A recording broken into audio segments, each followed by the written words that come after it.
Hello, and welcome back to another episode of the Beneath the Red Star podcast, a Russian history podcast for normal people. As always, I'm your host, Kyle, and today we're continuing on our series about Rasputin for the third episode. And let me tell you folks, I think today we got a pretty juicy one. In today's episode, we'll be discussing Rasputin's goings-on in St. Petersburg, and really all over the place, and how people reacted to them. I know we already did a little bit of that in the last episode, but for today, that is really going to be the kind of meat and potatoes. This is really going to be out front and center. Where we last left off, Rasputin was fairly new on the scene in St. Petersburg, and he made a pretty big splash by seemingly saving the life of the Tsarevich Alexei. The Tsar and Tsarina absolutely latched onto Rasputin and saw him as not only a very close friend, but also as a close political advisor, and as a powerful mystic with magical powers, and an understanding of the spiritual happenings of Russia and the world. Long story short, they fucking adored this guy. But not everyone else did. Rasputin's incredibly close friendship with the Tsar and Tsarina, especially the Tsarina, was something of a concern for a number of people in Russia at all levels, but most importantly, within high society. After saving Alexei, Rasputin was more or less allowed free run of the Winter Palace to come and go as he pleased. There were even rumors that he was sneaking in through the back entrance of the palace to visit the Tsarina in secret so he could help her with matters that were maybe a little more physical rather than spiritual. Though, there is no real proof that Rasputin and Alexandra were doing anything uncouth, but that didn't stop anyone from spreading rumors like it was going out of style. In fact, one particularly pernicious rumor that kind of still exists to this day was that Rasputin was actually Alexei's father, and that is why he was able to help the boy overcome his hemophilia. But there's two issues with this. One, this is physically impossible. When Rasputin landed in St. Petersburg, he landed with a big enough splash it's a miracle the buildings didn't wash away. We know pretty damn well exactly when Rasputin hit the scene. And it was after Alexei was born. Granted, not long after, but still, doesn't matter if it was 2 days later. Doesn't work. Because unless things happened differently in 1905, well, that's not physically possible. And then the other issue with this is, how does that even fucking help? Like, if so, okay, he is the father of Alexei. He doesn't have mystical Russian daddy powers. Like, what? That's dumb. But, hey, who knows, man. Once the rumor mill gets going, the darndest shit comes out of it. But, as I was saying, no, that shit didn't happen. It's actually pretty well known that the documentary song Rasputin by Boney M is actually incorrect, and that while it is a popular myth that Rasputin and the Tsarina were kind of, getting it on together, no. Sorry, that is not the case. Whatever can be said about the Romanovs at this point, and trust me, there is a lot, they were pretty committed to one another, and Alexandra was a pretty prudish woman, so, no. It is pretty well understood that they were not doing anything behind the scenes. But it doesn't really matter what the truth is. Really, what's more important is what people thought the truth was. And, oh boy, did people think a lot of things about Rasputin. Actually, in fact, they mostly just thought about him in general. Rasputin was about as hot a topic as could be. And within those who were thinking of Rasputin, there are basically three camps that at this point had begun to really solidify. One, there were the folks who liked Rasputin. And it's sometimes easy to think about, like, oh, everyone hated Rasputin, and because there's going to be people who, want to kill him and want to exile him, and we're aware of him now because of his scandalous and rumor-filled life. So I feel like it's really easy, and I absolutely fall into this, to be like, oh yeah, well, Rasputin's like an unpopular guy. And that's not true. He was pretty fucking popular then. I mean, not just with the Tsar and Tsarina, but with a lot of folks. So never forget that Rasputin was just about as popular as he was unpopular. In particular, he was popular with people on the far right that really liked him for his pro-Russia, pro-monarchist stances, and they also really liked the image of the Tsar hanging out with a dirty peasant. And a number of clergymen also liked Rasputin because they saw him as a powerful holy man who was helping the intense battle for Russia's soul and helping guide the Tsar down the right path towards holiness. Then there were the foes, and there were a number of these people who liked him because he was a political player, and he had the ear of the Tsar and the Tsarina in particular, as well as a bunch of other less powerful but still powerful people. And Rasputin was not afraid to use his political power to get things that he wanted and to help his friends. So, being a friend of Rasputin, maybe you can get some stuff out of it. And then there were the people who liked Rasputin for no other reason than he was just a bit of a wild man. Rasputin, even before he came to St. Petersburg, was already known as kind of a party-hardy wild child guy. In particular, he was a drinker. And that shit went fucking nuclear when he came to St. Petersburg. He was known for throwing huge ragers, and also being a pretty good addition to anyone else's party. And, well, the only people who liked getting blind drunk more than Russian peasants were Russian aristocrats. So, whether it's going to his party or having him come to yours, Rasputin is a big party guy, and people liked partying with him. The second group that we need to talk about are those who believed all of the gossip and the rumors. And these people did not like Rasputin. Once again, mostly these rumors circle around issues of Rasputin's faith and him being a Khlyst and his sexual perversions. And most of these sexual perversions are proof that he is a Khlyst. The question of Rasputin's religious inclinations has not been put to rest. Absolutely not, and right now we're talking like 1908, 1909. Even with 3 real investigations and 1 sham one having been conducted to get to the bottom of things. The 3 real investigations prove little more than that Rasputin was a bit of a weirdo, but did call for further investigations, and a lot of folks said, hey, that's really kind of not what we wanted.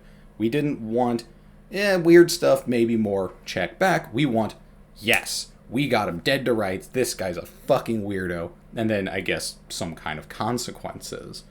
Many saw Rasputin as a heretic who was influencing the imperial court and ultimately all of Russian society away from a traditional Eastern Orthodox system and towards, whatever calamitous disaster you like. And then these allegations oftentimes focused on Rasputin's sexual appetite, something that we've displayed a little bit so far that we've discussed, maybe not as much as a lot of people might be thinking about, because this is a lot of what he is known for. And to be fair, he absolutely did have a pretty ravenous sexual appetite. The man was known to frequent brothels and prostitutes all over St. Petersburg and all over his travels and even his pilgrimages. So this is one that, definitely a little bit more reason to believe, but there's also a lot going on here that's not necessarily true, like some of the weird accusations about some of the sex stuff he does. But, again, this is not necessarily about truth, this is about what people believe to be true. Then there are those who really, really, really don't give a shit about the truth. And that would be our third and final group. These are the people who are completely disinterested in the truth whatsoever, but are actually more concerned about what the allegations mean for the legitimacy of the Tsar's government. These are people who don't really care if Rasputin's a Khlyst. They don't really care if he's a good guy or a bad guy. They don't really care if he is pulling the strings of the Tsar. What they do care about is that optically, he's gotta go. Rasputin is bad news. The Tsar hanging around this guy makes him look bad. The Tsar having even just the vague notion that he's being influenced by someone else is bad. So these people say, whatever the reality is, whether Rasputin's good or bad, we don't know, but he's got to go. And I can't really say which is more common between folks who, believed the rumors or folks who didn't, but it is pretty clear that a large number of influential people disliked Rasputin because he served as an easy target for people who wanted to attack the Tsar, which those attacks more or less materialized in one of 2 ways, or sometimes both. And one was, Rasputin is puppeting the Tsar.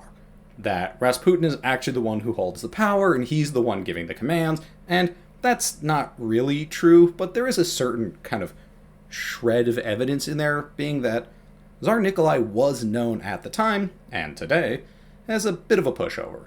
He was not a super, tough guy. In contrast, his wife was.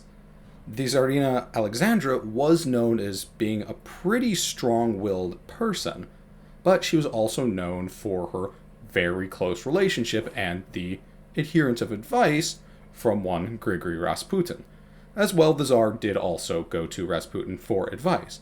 So there's a bit of a shred of kind of truth there, and that the Tsar was somewhat of a, I don't want to say a puppet, because it's not like, Alexandra or Rasputin were like, oh yes, do my bidding, but he definitely was open to their kind of advice, and sometimes maybe was being a little bit pushed or pulled in certain directions by them.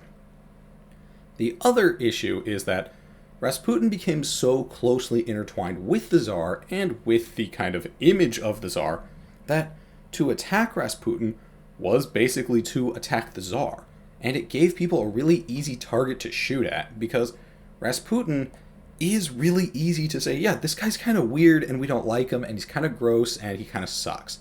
And you don't even need like a real political issue here, because of course if you want to attack the Tsar, you gotta come up with something. Rasputin, you don't. All you gotta do is say, hey, I know these rumors, I know this weird stuff, I don't even need a political ideology, and it undermines the authority of the Tsar. So either way, no bueno. And really kind of the important thing that I'm trying to get at here with creating these groups is that everyone within Russia kind of falls into one of these. And when I mean everyone, I mean everyone. This is like from the folks on the street all the way to within the Russian government. There is so much going on about Rasputin at this moment that basically everyone has an opinion on him. And a really big part of this is the news. The Russian news media absolutely ate up the scandal and the drama surrounding Rasputin, and this was a time in Russia when basically every sect of every political party had their own newspaper. And as such, every lie, every half-truth or absolute truth or misreported fact or opinion about Rasputin was made available to the public, and this just served to get more and more people enraptured with the goings-ons of Rasputin. They wanted to know more and more about this Siberian mystic man and his potential influence on the government. So this is kind of what the state of play looks like as we enter the 19-teens. Camps are starting to form for and against Rasputin, and people are starting to take action.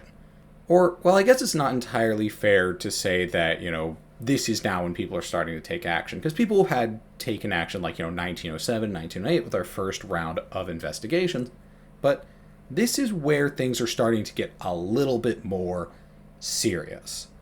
Before, the Sunday school cops couldn't crack the case. So what about the real cops? Nah, that's too boring, that's a little bit too open and on the nose.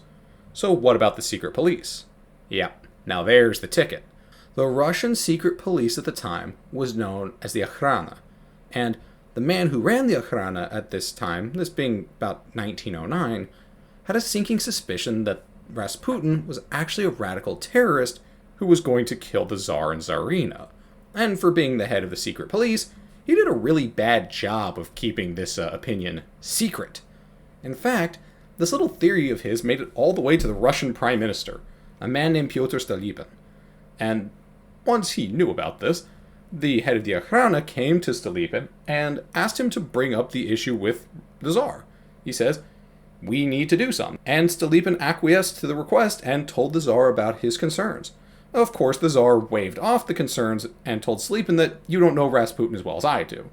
Which, that's something that the Tsar is going to say a lot. Because a lot of people are going to come and do the exact same thing and say, hey dude, I'm not sure if you should really be hanging around this guy. But to be fair to the Tsar, in this instance, yeah, he's totally right. As it turns out, Rasputin wasn't like an anarchist or Jewish agent or communist or nationalist or whatever, or demon sent from hell to murder the Tsar. As a matter of fact, quite the opposite. Rasputin is a very staunch supporter of the Tsar. And kind of an interesting thing that I want to kind of point out here is I imagine that Stolypin coming to the Tsar and being like, hey, we need to get rid of Rasputin because of, I don't know, crazy conspiracy theory, probably really kind of hurt a lot of people's chances and maybe kind of pushed the Tsar towards not listening to other, more rational ideas that people had. Especially because, remember, Stolypin was the prime minister of the country. He's one of the most powerful people other than the Tsar himself. And imagine being the Tsar and you're like, okay, here's a powerful, respected man coming to me, and maybe, I don't know if he's, referencing the Akhrana or not, but potentially, and he's coming to me, and he says, hey, I got this weird conspiracy theory, and he flips out a corkboard with strings on it, and there's pictures of people, and you're there, Rasputin's there, and everything's just really, really weird. Yeah, that's probably going to make you think, okay, so the next time that, just some random dude tells me, hey, you shouldn't trust that guy, probably like, you know what, I've heard it before. This person that I, have a lot more respect in and who I know has a lot better connections told me some absolute crock of shit. So when you come to me with, whatever it is that you believe, maybe I'm not going to be quite as inclined to believe you and listen to you. But at the end of the day, though the Tsar thought that the Prime Minister was dealing in half-truths and conspiracy theories, the Akhrana didn't think they were dealing in half-truths and conspiracy theories. No. Russia's greatest organization of bad men who go bump in the night continued to really believe that Rasputin was an imminent threat to the Tsar and the country. So, once again, the head of the Akhrana came to Stolypin, and this time requested permission to exile Rasputin from St. Petersburg. This time they're going to be a little bit more sneaky about it instead of, just blowing the secret wide open and going straight to the Tsar. Once again, Stolypin says yes. But, again, also, these guys apparently aren't very good at their job. Because Rasputin's not nearly as simple-minded as maybe they would have liked to believe, and neither was he as popular as maybe they had hoped. Seemingly, before the Akhrana could take action, somebody slipped the secret to Rasputin, and he started kind of bouncing around the city and staying in random places to stay ahead of the secret police. In particular, he would stay with wealthy and powerful people who would shield him from the Akhrana. It seems pretty likely that at least some of the people helping out Rasputin were from the royal family. And this seems likely because while the Akhrana was hunting down Rasputin, he stayed with the Tsar's uncle, the Grand Duke of Russia. The Akhrana camped outside of the Grand Duke's house for 3 weeks before they learned that, hey, Rasputin's not here. Somehow he slipped away under their noses, almost certainly with the help of the royal family, if not the Grand Duke himself. And after slipping past the Akhrana, Rasputin returned home to Pokrovskaya to wait out the heat. Most likely the Tsar, or someone, we really don't know, but probably the Tsar, put a stop to the attempts of the Akhrana and Stolypin to banish Rasputin. But this didn't stop the Akhrana from following Rasputin pretty much everywhere at all times. This is actually how we know quite a bit about Rasputin, in particular that he was a pretty serious partier and that he spent a lot of time with prostitutes. The Russian secret police followed him around and wrote everything down. Like, they had whole logs of, this is where he went today, this is who he saw, stuff like that. But the kind of interesting thing is they were never really able to get a lot of really damning proof of what he did, particularly what he did with members of the aristocracy, because this is still very much so a, monarchist system where nobility, highborn people, you can't just break into their homes and spy on them. There are certain, decorum kind of rules that need to be followed. So, when Rasputin goes into Lady such and such's parlor, they can sit there and write that down, but they don't really know anything about what's going on inside. And as with a lot of things, both then and now, the news media and kind of just general talk on the street was more than enough to fill in all of the sordid details that were going on behind closed doors, even though no one could actually prove any of this stuff. And who doggy did these rumors circulate like nobody's business. Even though the Akhrana had been told to stand down on Rasputin, plenty of others came to the Tsar and made their own cases for why Rasputin should be exiled, or at least should not be allowed to, still stay in the Tsar's close orbit. Not long after the escapades with the Akhrana, Peter Stolypin was back in the Tsar's face, arguing again that Rasputin had to go. Stolypin's, and most everyone else's, arguments focused around Rasputin's assumed religious heresy. Everything else he did, his debaucherous nature, sexual proclivities, and anything else that they didn't like about him, were really only being brought up as proof that the man's a Khlyst, he's, an agent of the devil, blah, blah, blah. It mostly boils down to kind of religious stuff. But as before, the Tsar said to Pyotr, he says, I don't fucking care. I like Rasputin. I know him. You don't. Be gone. And so, begone he did. But at the end of the day, the Tsar's kind of blowing off of Stolypin, the Akhrana, and anyone else who came to him did absolutely nothing to slow down Rasputin's detractors. And as more and more people discussed the Tsar and Rasputin, and as more and more people called for the removal of Rasputin, at least from the Tsar's orbit, the Tsar began taking more and more drastic measures to silence this opposition. Because of course he did. He's the Tsar. He's the autocrat of all of Russia. He wasn't just about to let people push him around, which is kind of interesting, because Nikolai II didn't really have a lot of gumption. He didn't have much of a spine, but he certainly did when people started talking bad about the monarchy. Nikolai was a monarchist, through and through, literally born and bred for it. And he believed immensely in the strength and importance of the Russian autocracy. So, of course he did autocrat shit. He was not about to let this slide, so he was going to silence the people. Notably, he started censoring newspapers. And believe it or not, Nikolai was not a huge fan of a free and open press. He didn't really care for the way the press was dealing with him and his new friend. Remember, this is like 1910 right now. Only about 5 years ago did a lot of rights for things like, free press come about during the 1905 revolution. The Tsar is not happy, and he doesn't really want to give in to a lot of this stuff. But conversely, again, it's only 5 years since the people got these rights. So a lot of people got really fucking pissed about this. Only 5 years ago, the entire country was gripped with strikes, protests, and riots because people were just getting really tired of the Tsar doing Tsar stuff. They were not about to let the Tsar start throttling what few hard-fought freedoms they'd scraped together. So, the crackdown had the unintended, but also not all too unexpected, consequence of ratcheting up the hate targeting the Tsar, and by extension, Rasputin, as people continued to lash out against their two favorite bad guys. The Tsar ultimately would not yield, and things got so bad that the Duma, the Russian parliament, had to ultimately petition the Tsar to try and get him to stop. And when it was all said and done, the interest in Rasputin was only heightened. There were questions floating around on the street like, why did the Tsar want to cover this up? Why is the Tsar taking attacks against Rasputin so personally? Is Rasputin just Bigfoot in a person costume? Inquiring minds want to know. In reality, the Tsar probably just didn't like that people were insinuating, or even just openly saying, that he was weak-willed, and that his wife and his friend were really the ones pulling the string.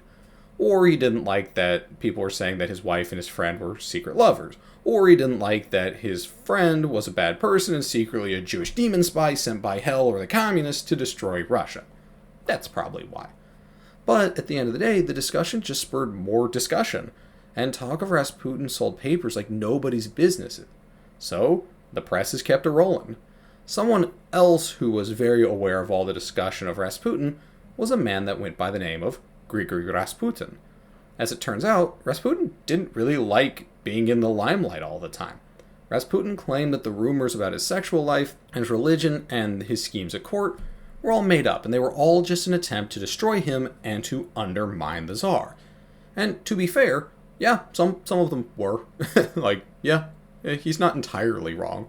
Also, some of them are, when you are kind of a weirdo and you do weird things, sometimes those things end up in the newspaper.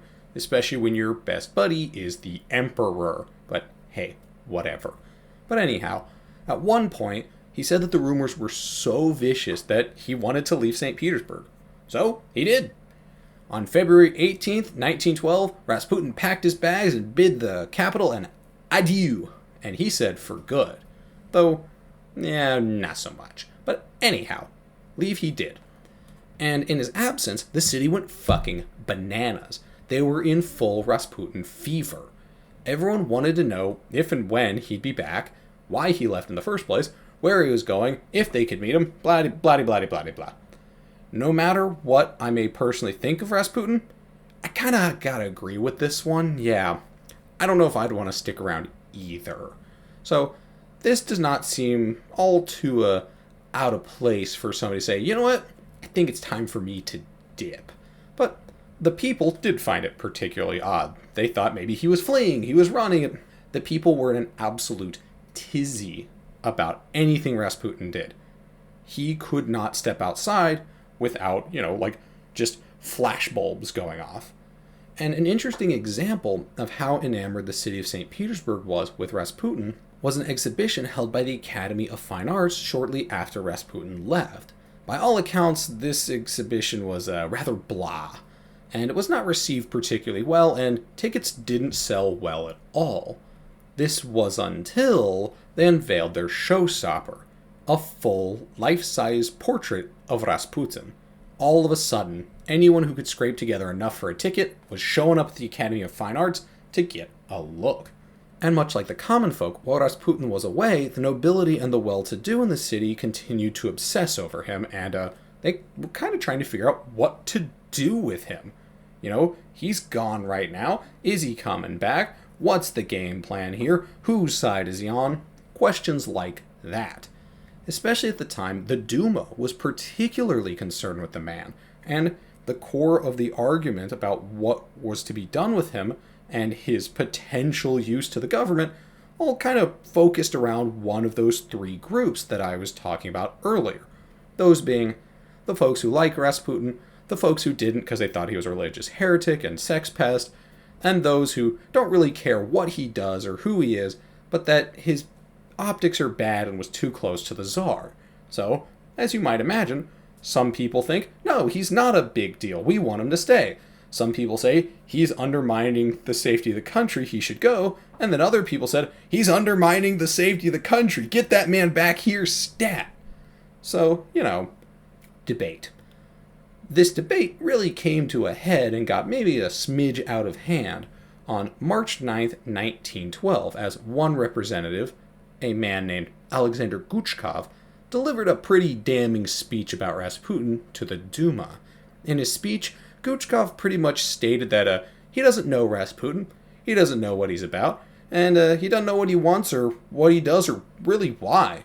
But he does know one thing, and that is that Rasputin has quickly gathered favor of high-ranking church and government officials, which by extension makes Rasputin an incredibly influential individual. Guchkov then went on to say that this influence and power within the Russian government and within the Orthodox Church was a serious threat to those very institutions, and that something had to be done about Rasputin before, he does some serious harm. And to say that this speech that Guchkov gave was a bit of a bombshell would be a gigantic understatement. The only thing more explosive than Guchkov's speech would have been a literal bomb, which in the eyes of the Tsar, Guchkov may as well have been brandishing. The Tsar was, let's say, displeased with Guchkov. From that day on, Guchkov would not just be a political, but now also personal enemy of the Tsar. What made this particularly spicy was that this speech was not only limited to the Duma, or even just the Duma in the court, but instead, basically anyone who could read or who knew somebody who could read was probably engaged somewhat with Guchkov's speech. And that's because Guchkov had the entire speech published, and it was printed all over the place the very next day. And hoo boy, did everyone see that. After the speech was published, the entire country skidded to a fucking halt at Guchkov's assessment. A lot had been said about Rasputin in the presses and by the common folk, as well as within the kind of, gilded walls of the aristocracy. But this kind of open dissent against the Tsar was not particularly common from someone as influential and powerful as a Duma minister. Now, Everyone knew that there were doubts within the government itself about the Tsar's competency and the influence that Rasputin had on the Tsar, but to say it out loud like that, hoo boy, that really got some people going. In particular, for the monarchists, this was a massive fuck-up. The Tsar looked really, really weak and like a puppet. The Tsar could not keep the Duma in check, and the dissent against the Tsar was rising. Which, yeah, that's not supposed to happen. This whole Duma thing, remember? It's very new, and it's not even supposed to have that much power. And the Tsar's even struggling just to keep that all together. So, oof. Though, to be fair, the Tsar's draconian crackdown on the press and, other freedoms probably didn't really help this whole situation. So, I don't know if entirely it was Guchkov making the Tsar look bad. I think the Tsar was doing a pretty decent job of that all on his own. On the other side of the aisle, for the progressives, this was a particular, win, especially for the Social Democrats and other more radical sects of the Russian left. This assessment that Guchkov made was brilliant in their eyes. They saw a certain utility in Rasputin, particularly as kind of an easy target. To them, there was no need to remove Rasputin, as his mere presence inspired disdain and distrust in the Tsar and in the Orthodox Church. As well, Rasputin made for an excellent stand-in for the Tsar.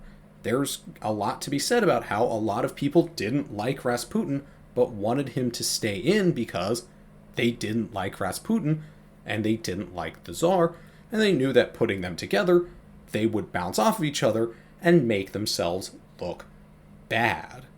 But while the Duma tore itself apart, and the Tsar tried to tear Guchkov apart, Rasputin was on the other side of the country hiding out in Siberia. But his self-imposed banishment didn't last very long. In mid-March, not long after Guchkov's speech, he returned to the orbit of the Tsar and Tsarina. But this time, Rasputin didn't meet the royal family in St. Petersburg. No, this time he met them while they were away in Crimea.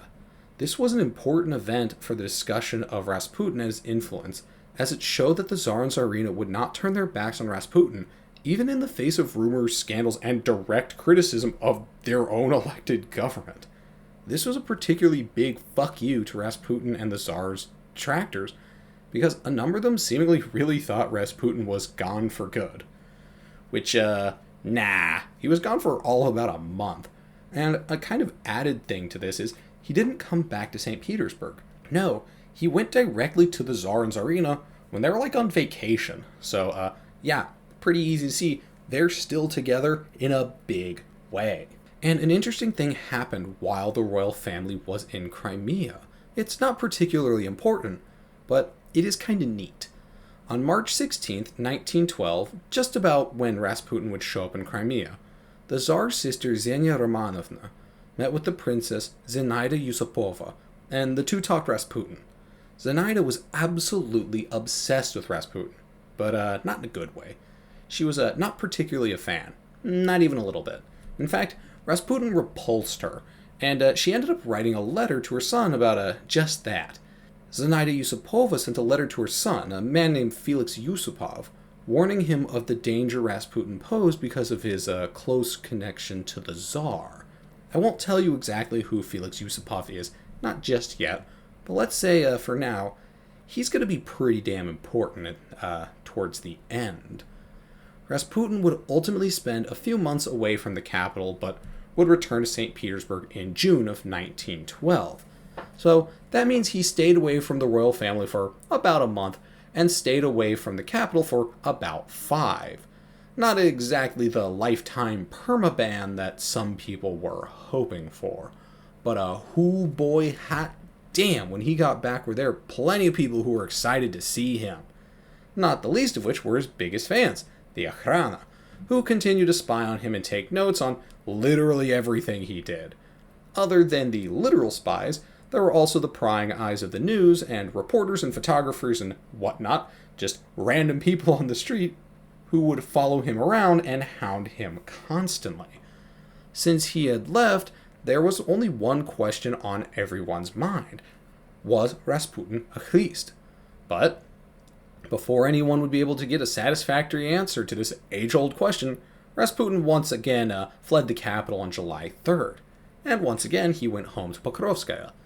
And even before he set foot back in Pokrovskaya, hell, even before he made it back to St. Petersburg from his exile, the investigations had begun again. On May 21st, 1912, a local Pokrovskaya priest delivered a report on Rasputin and his sectarian activities. Like many of the previous reports on Rasputin and Pokrovskaya, this one started out pretty boring and then got a little wild. The priest reported that Rasputin was a pretty normal dude. He went to church at normal times, he celebrated all the normal holidays in all the normal ways, and he helped his family sow crops and work in the field. Pretty boring stuff. But then there was an exception to this. Something happened. At the time, a woman named Olga Lakhtina was staying with the Rasputin family. The priest reported that one night Lakhtina had fled from the Rasputin house after getting into a fight with Rasputin's wife. She fled barefoot out in the middle of town and seemingly was going to just run out in the middle of nowhere, but Rasputin had to run after her and catch her before she could do that. Rasputin then arranged for her to go to Tyumen, the nearest city, in the morning. He then had a peasant take her there in his cart. After being sent to Tyumen, she just disappeared. She would later show up outside the city, walking around with no shoes on and half-dressed. Then she disappeared again until she showed up outside of a monastery where the monk Iliador had been banished. And we will talk more about Iliador in our next episode, so keep that name on your mind.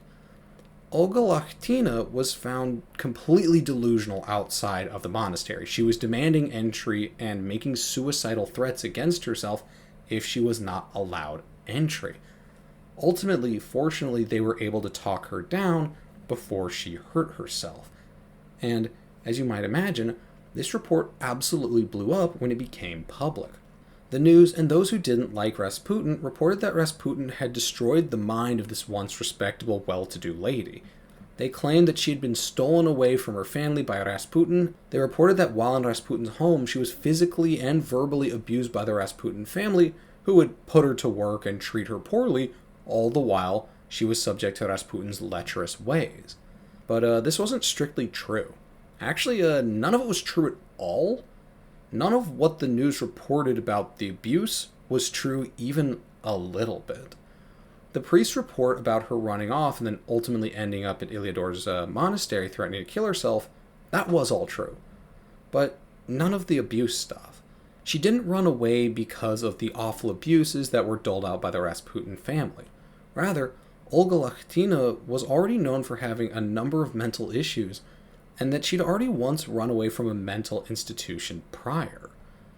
This time around, she did in fact abandon her family, her husband, and her children. But she did this without prompting. She went and sought out Rasputin entirely by herself.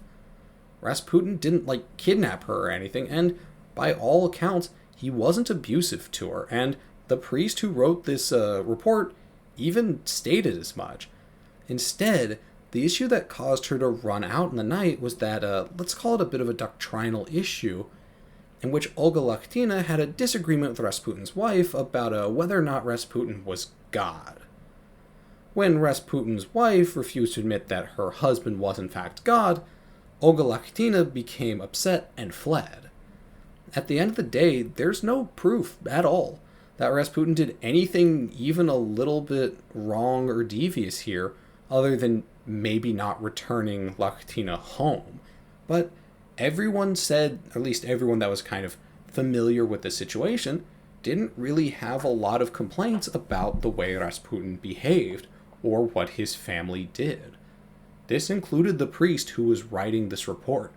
Actually, in fact, this report kind of didn't really say anything particularly bad about Rasputin at all. But once again, the truth wasn't really the important thing. At the end of the day, it was really what the public saw that was what mattered. So, once again, another investigation would be called for. The next investigation would involve a man named Yurevsky. So, what I can tell, Father Yurevsky was somebody who was somehow involved in one of the previous investigations, or maybe multiple of them, the ones that happened in 1907 and 1908.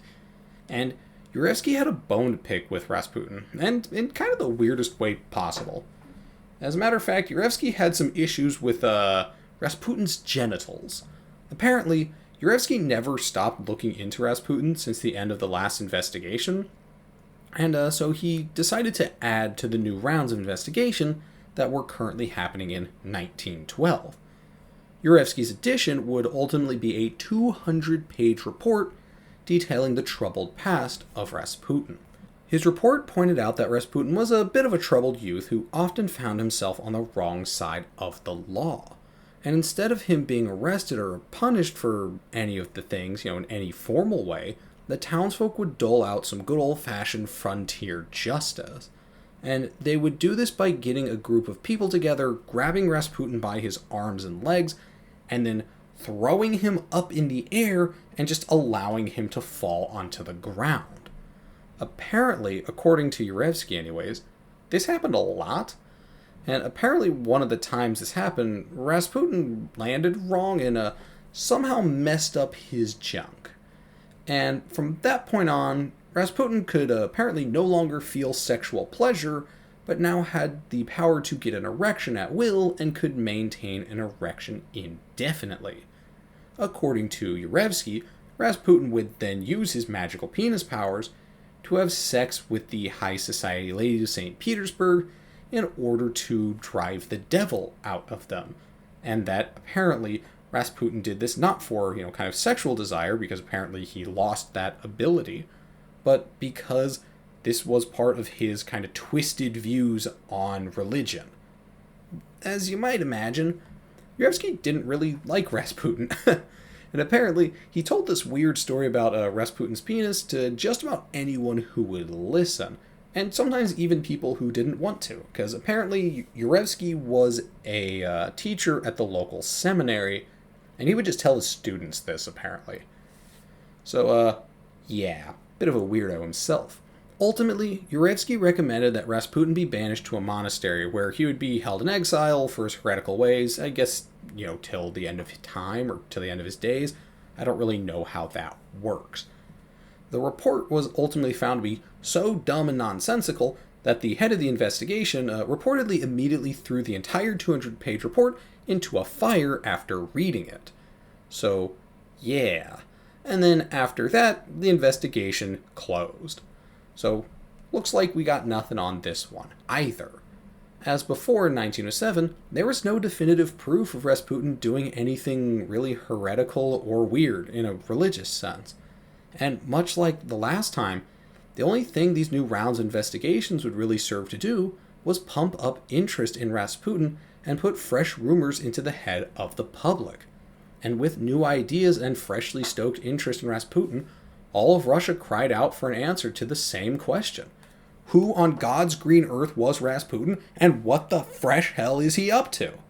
Though, to be fair, a number of people were pretty confident already that they knew exactly what Rasputin was doing and who he was. And, much like today, confidently incorrect people tend to control the narrative in really exciting and alarming ways. So, quickly after the conclusion of the second round of official investigations in November of 1912, conspiracy theories began to appear claiming to know the truth about what happened. These theories pretty much all circled around the idea that Rasputin was actually a secret Khlyst, and that the church either bungled the investigation or that the church was somehow forced, whether it being paid off, threatened, whatever, by Rasputin and those close to him into stopping. In particular, there was a theory that the heads of the investigation got offers from Rasputin promising them cushy positions not in Siberia, and that they would get really nice digs if they would just quit their snooping, which is kind of interesting because this implicates quite a few people. Because Rasputin isn't actually a clergy member. He actually has no individual power. Instead, this kind of would have to imply that the Tsar would be moving these people around.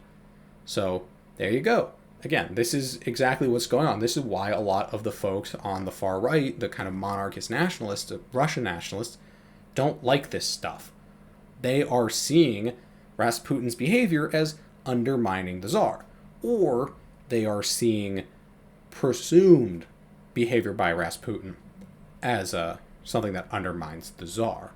And now, I can't exactly say how popular these theories were, but they were clearly popular enough that to this day there is still some discussion about Rasputin and his links to the Khlyst, and there's still some very serious fixation on Rasputin's penis and the seemingly mystical magical powers that it possessed, and arguably to some, still possesses.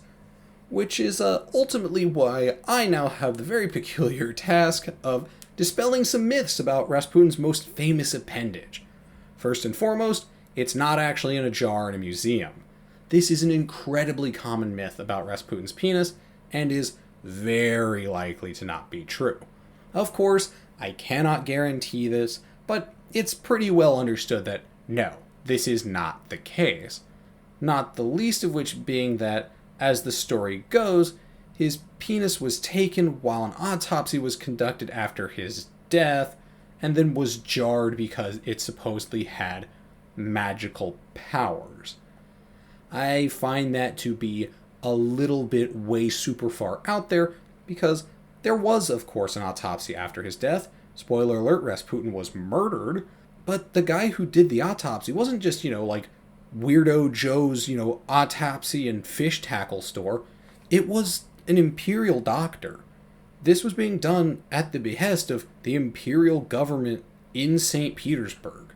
This was likely, people who the Tsar knew, and who knew that, hey, if we're going around cutting people's penises off, we might get in serious trouble. Especially because this is a guy who's very near and dear to our boss, the Tsar. So, seems weird. But, as I said, I can't necessarily prove 100% that no one came back later, or, some other kind of tomfoolery was committed. But it seems very, very unlikely.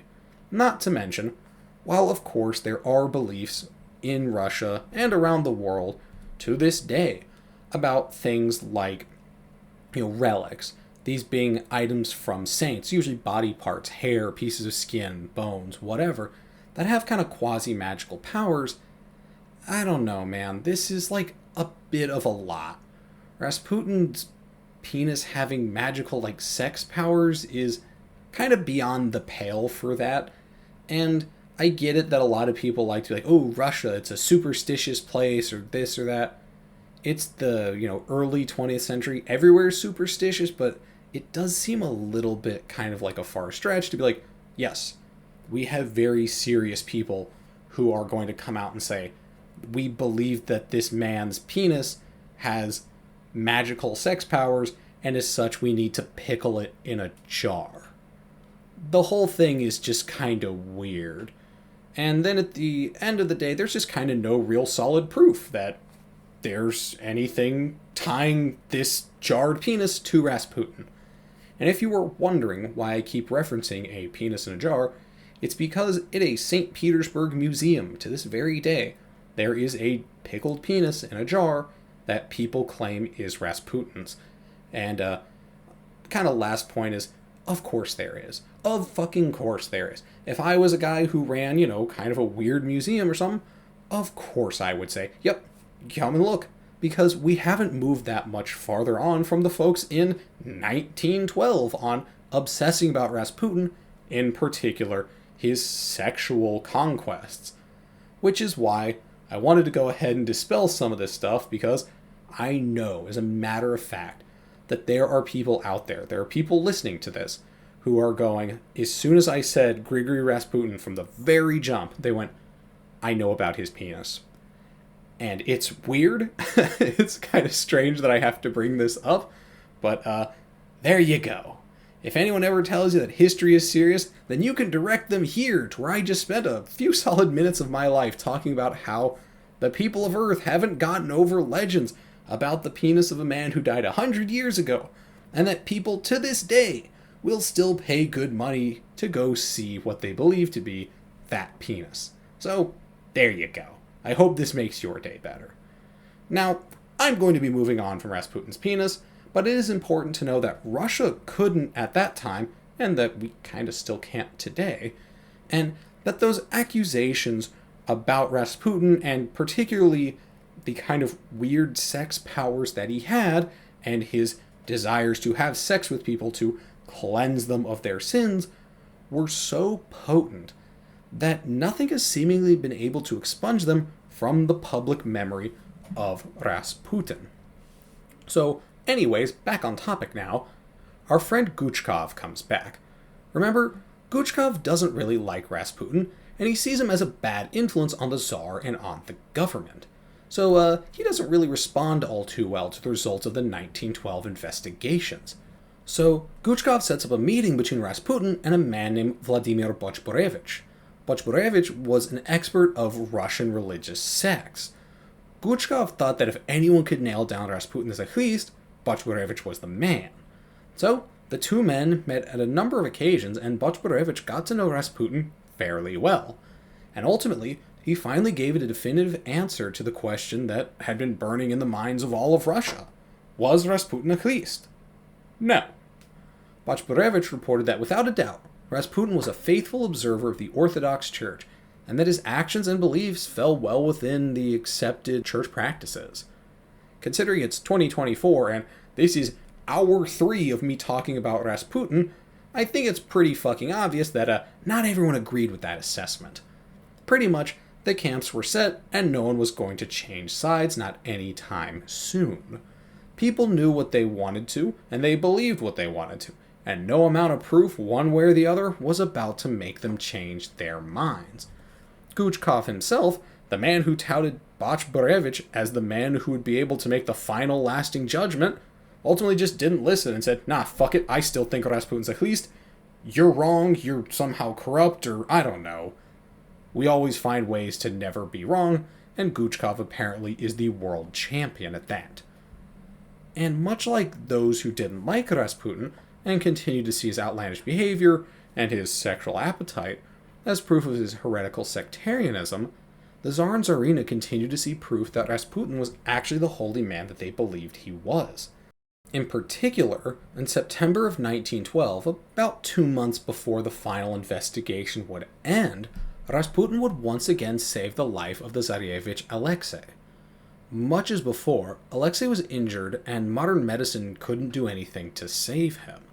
But this time, things were quite a bit, actually hugely more dire than they were last time. This time, the Tsar and Tsarina were so sure Alexei would die that they had a priest give him his last rites. It's actually kind of uncomfortable to read about because the Tsar and Tsarina talk about how much pain their son is in and how difficult it is for them to be there.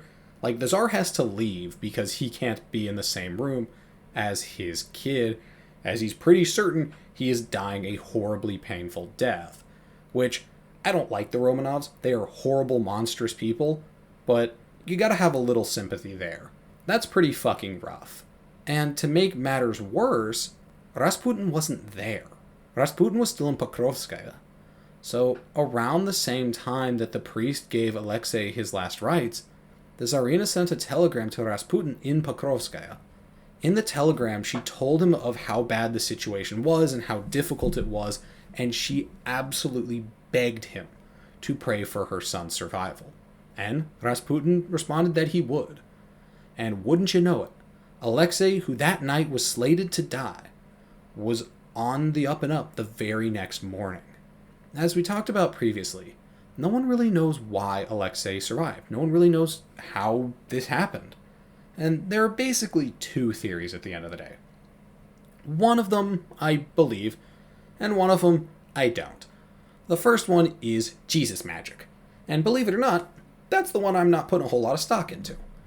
The other one, the one that I find much more kind of reasonable, is that it's 1912, and medicine sucks, and the doctors were actually making the situation worse by poking and prodding and, trying to examine Alexei and not allowing his body to heal. And that when the doctors left, Rasputin or not, it actually gave him the space, and it let his body not be poked and prodded and reopening wounds and whatnot, and allowed it to heal and that he could, survive. But whatever the reason, as is really the theme of this whole story, the truth doesn't actually matter. What does matter is the way it was perceived. And to the Tsar and the Tsarina, their son has now been saved from certain doom, not once, but twice by Rasputin. This man is a certified fucking hero in the eyes of the Tsar and Tsarina. And now, once again that the Tsarevich is saved by the magical Jesus powers of one Grigory Rasputin, and the battle over Rasputin's religion is now burning as hot as ever, I must bring this episode to a close. So, thank you all for joining me. Please tune in next time for the fourth and probably, I can't guarantee, but probably final episode of this series.